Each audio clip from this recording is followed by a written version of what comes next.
the notion that Trump is going to try and seek a third term is by pointing to how he reacted in the aftermath of his loss in 2020. I don't think that inspires much confidence. I'm not sure if you remember. Hey guys, welcome back to the channel. So in this video, we're diving into a wild debate where Brian Tyler Cohen went head-to-head with a full MAGA lineup. Piers Morgan, Michael Knowles, and Jack Posobiec. And trust me, this one got heated. What started as a discussion about optics at the White House quickly turned into a full-blown defense of Trump's authoritarian habits and somehow a casual conversation about him getting a third term in office. Yeah, you heard that right. The clip you just saw perfectly captures how MAGA punditry works in real time. Every time Trump does something controversial in this case, building a new White House ballroom during a government shutdown, his defenders twist themselves into knots trying to make it sound noble. Piers calls it not that big a deal. Knowles shrugs it off as just trolling. They all act like the problem isn't what Trump does, but that people dare to notice it. That's the new MAGA strategy. Shift the outrage from the action to the reaction. But let's get to the heart of this.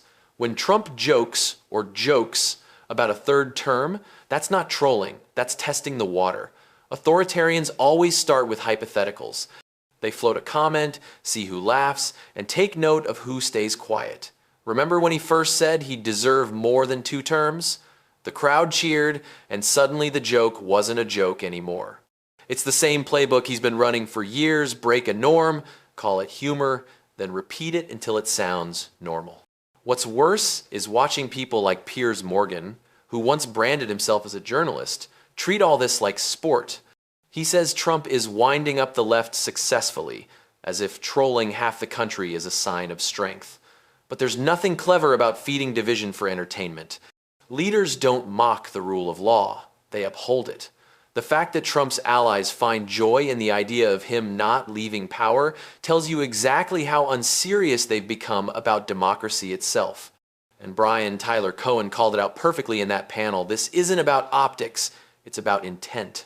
Trump's every move, from normalizing troops in cities to hinting he won't step down, adds up to one thing: conditioning his followers to see permanent power as acceptable. When Knowles and Posobiec laugh about it, they're not debating politics, they're helping rewrite the boundaries of what's okay in American democracy. So when Trump jokes about maybe staying longer, remember that this is the same man who said elections were rigged when he lost and perfect when he won. Power for him isn't service, it's survival. And the people who keep enabling him know exactly what they're doing. If you want more breakdowns of moments like this, and trust me, this debate only gets wilder, make sure to hit subscribe. There is a long and illustrious history of presidents from all sides doing stuff to the White House building. Putting stuff up, taking stuff down. What's the big deal? All right. Those are interesting dates and observations, and I think they are part of a bigger issue. Let me start by saying this is not my priority issue. There are a lot of things in the world to be outraged about right now, and this wouldn't make my top 20. I do understand, though, that some people see this as a signpost of a deeper problem. At a moment where there is a government shutdown, at a moment where there is not true peace, certainly not lasting peace in Gaza, at a moment where people are fighting for everything from healthcare to reparations to people are battling about redistricting, for this to become not Trump's priority, but certainly the thing that is being trumpeted, it can appear to people as a distraction. You mentioned Nixon in 1970. Nixon in 1970 is opening up space for journalists, right? You mentioned a bomb shelter in it was during World War II. It was either, I remember, 42, yeah. Something, maybe 1940 or something. 42, that's in the middle of World War II. That makes sense. 1913, it was done. That's the year before World War I starts. So again, imagine if 2 years later someone was doing something purely for entertainment purposes. It could look bad. And at a moment where Trump is being... though. It's for statecraft. Again, I'm not arguing the point. I'm saying it's more about the optics for me. At a moment where Trump is being accused of assuming a kind of here's what I would say, authoritarian... Mark, here's what I'd say. Yeah, but Mark, here's what I say to that. The reason it's become such a big deal is because of the, in my opinion, massively over-the-top hysterical reaction to it from Democrats. It's not that big a deal, really. It's not costing the American people anything. And if another president who comes in from the Democratic Party doesn't like it, they can do their own thing. What this means is the following, is that he is normalizing federal troops in cities. He's creating doubt around the election process, and he has no intention of leaving. Because if I'm renting a place, I won't put in a new refrigerator, much less tear down an entire wing. Yeah. So let's be honest, folks. You really think he'd go through this if he was planning to leave in 36 months? Yeah. It's his new Mar-a-Lago. He's building Mar-a-Lago. Yeah. Now, Michael, Donald Trump was asked on Air Force One overnight. Well, hang on. Yeah, I'm coming to this. So, Michael, on Air Force One, Trump was asked about these persistent rumors that he may run again. Let's take a look. I would love to do it. I have my best numbers ever. It's very terrible. I have my best numbers. If you read it, am I not ruling it out? And you'll have to tell me. All I can tell you is that we have a great group of people, which they don't. They have Jasmine Crockett, a low IQ person. They have AOC's low IQ. Now, Michael, my personal view is that Trump is on a massive troll about this, which is winding up the left pretty successfully. This clip sums up exactly why so many people have lost patience with Piers Morgan. He constantly markets himself as the guy who holds everyone accountable, the voice of reason who supposedly calls out hypocrisy on both sides. But the moment Trump crosses an obvious line, Piers goes soft. He laughs it off, calls it trolling, or frames it as Democrats being too emotional. That's not balance, that's bias, hiding behind a British accent and a smug grin. When Trump hints at staying in power beyond his term, that's not a joke, it's a signal. And deep down, Piers knows that. He said before that talk of a third term would be unacceptable from any leader. But when it's Trump, he suddenly treats it like entertainment. That's the danger of selective skepticism when your standards change based on who's speaking. If a left-leaning president even hinted at the same thing, Piers would explode on air, calling it an assault on democracy. But when it's Trump, it's just trolling.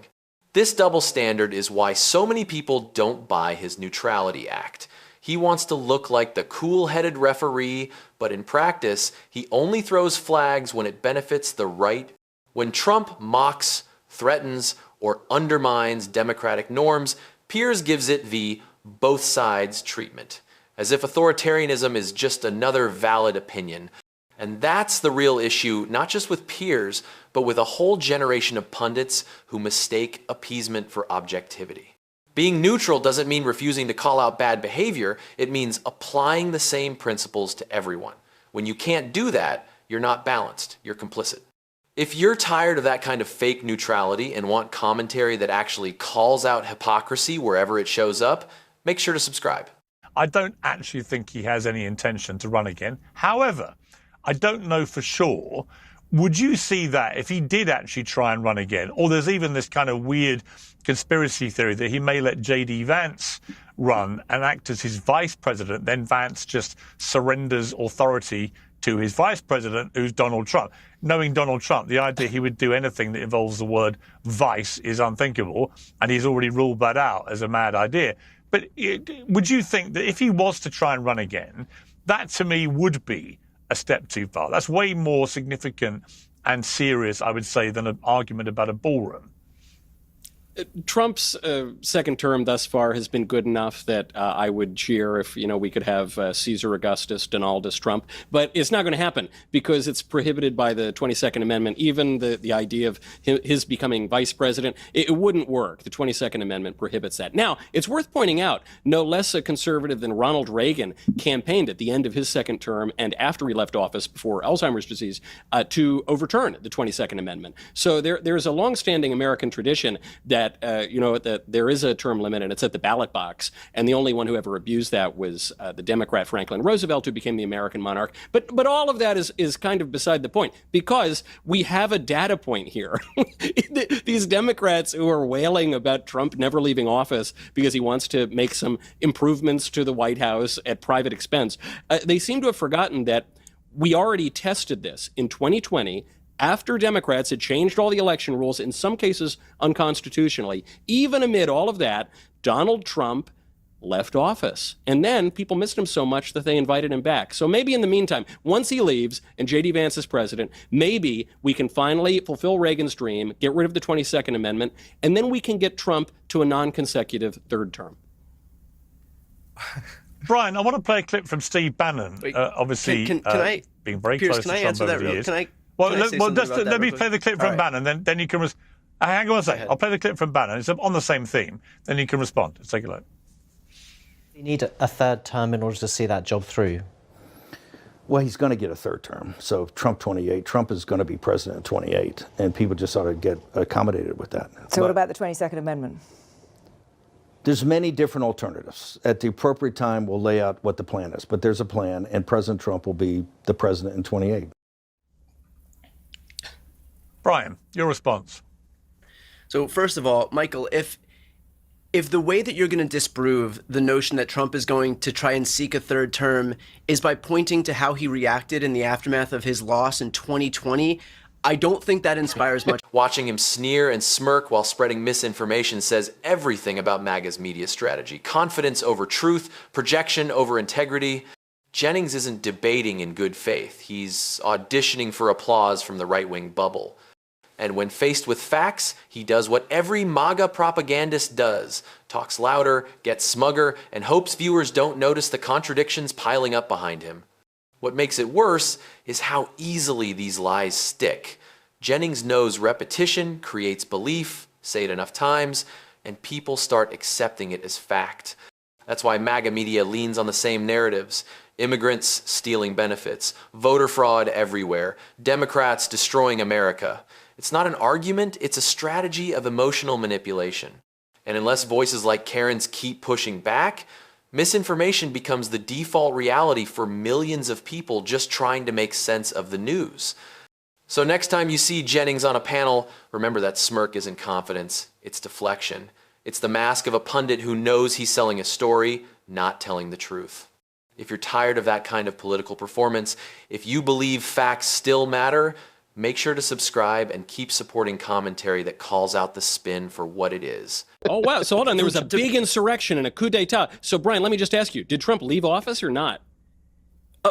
Yeah, dude, because he wasn't successful at trying to do what he was trying to do. He was indicted for blocking the certification of Congress. Like there is this whole revisionist history where people say, because he wasn't successful at trying the coup that he was trying, that somehow he didn't try it. His mentality is that he has carte blanche to stay in power, to usurp power, to hold it to himself whenever he wants. And pointing to 2020 doesn't prove your point. It expressly disproves your point. It literally proves the point because he left office, which you just admitted. But now you're saying this willingly. Time, but this time he's serious. I think another way to think about this. Super duper insurrection, the worst in American history. Okay, I'll wait for that. So if somebody, do you want to place a wager? Do you want to place a wager? If somebody tries, I think we can have an honest conversation about this. That's a little more nuanced to that. I mean, I think the truth is, I think we can all say Donald Trump indisputably left office. I think we can all say Donald Trump left office kicking and screaming. He did every legislation. He made.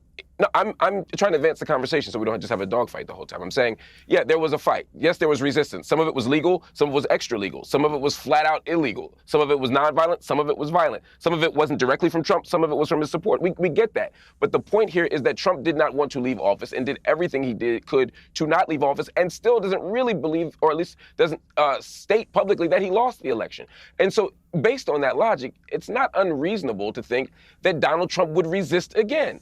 And if he resisted knowing that he doesn't have a second term in his back pocket like he did the first time, it's entirely plausible that he goes even harder this time. It's entirely plausible. All the conspiracy theories are possible. And when people who have supported him for years, if not decades, say, look, he ain't going nowhere, that also doesn't inspire confidence that there's going to be a smooth transition of power. You don't believe this. Would you place any money on the notion that Trump is going to stay in office for a third term? Just allow me to finish the thought, and then I promise I won't interrupt you. And so when you see that rhetoric, these actions, Trump's statements, then combined with him doing major reconstruction on a rental, as my man said, that does make some people anxious. Do I think Trump is going to stay in a third term? No, because I think that the armed forces, I think in particular branches of government aren't going to allow that to happen because they'll be listening to the new commander-in-chief who will be the elected president. What's striking about Michael Knowles in this clip is how casually he waves away genuine concern as if the fear of another Trump power grab is just media hysteria. It's the same dismissive tone we hear every time MAGA pundits are confronted with uncomfortable truths. They laugh, call it panic, and move on. But this isn't about panic. It's about patterns, and those patterns are real. History tells the same story every time. Power rarely gives itself up willingly. Whether it's Putin in Russia, Xi in China, or Erdogan in Turkey, it always starts with something that sounds reasonable. He's doing a good job. Let him finish what he started. It's just one more term. It's not the same situation. But that's exactly how democratic norms begin to erode, one justification at a time. The moment a country decides its laws are flexible for one leader, it stops being a democracy in practice, even if the name stays the same. And that's the part Knowles and others deliberately ignore. They pretend people are overreacting, when in reality, we've already seen how this story plays out. Trump might not have succeeded in staying last time, but the attempt was there. He tested the system, pushed it to its limits, and walked away knowing exactly how far he could go next time. So when people express concern about him joking about another term, it's not paranoia, it's paying attention. And it's not just about Trump either. Once you let one person challenge those limits, you give permission for the next one to go further. That's why term limits exist, to make sure no leader becomes bigger than the office they hold. Democracy survives on restraint, not on personality cults. Michael Knowles laughs off that anxiety because his politics depend on downplaying it. But brushing off legitimate warnings as overreaction is how every democracy sleepwalks toward autocracy. By the time people realize the danger, the rules are already rewritten.